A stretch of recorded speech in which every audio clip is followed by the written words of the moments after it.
I've seen how we've got to the position we're in today, where the economy is depressed, the country is depressed. I think we're at a historic low. Maybe there hasn't been a period like this since just after the Second World War.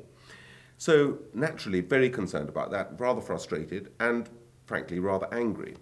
But then thinking, okay, well, we've got a professional political class. I mean, some good ideas are going to emerge. Someone's going to come up with an idea of how do we rescue the economy? How are we going to be set on a new way forward?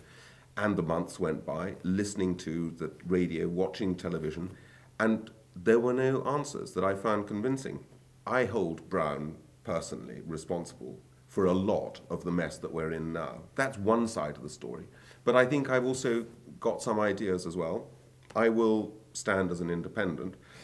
And it seemed to me perfectly natural that I should stand in his own seat, because if I'm going to hold him accountable for what's gone wrong, then he is the person to target. There are cages to be rattled.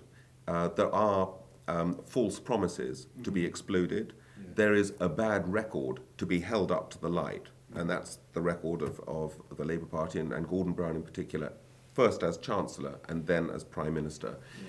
But it's not a question of just shouting and stamping my feet and making as much noise as I can. I am trying to persuade people that to look at how have we got to this situation now, and just as importantly, how might we get out of it? I can only see us, at best, marking time or going round in circles.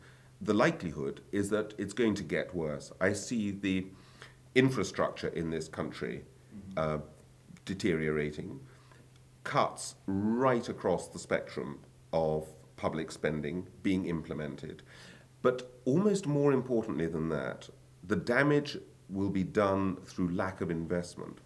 Given the climate that we've got at the moment and the economic situation, I mean, Alistair Darling, the Brown's successor as Chancellor, actually said a month ago, there is no money in the bank. Now, with that as the context, how can any future government set aside funding for serious investment? It's exactly at the moment when you're down on your knees that you need retooling, you need extra muscle to get back up and to start firing again. I don't see that happening over the next 1, 2 to 5 years under any of the platforms put forward by the parties. And whichever way we go, whether it's deeper cuts or higher taxes or a combination of both, those are going to be ways in which we will become more depressed.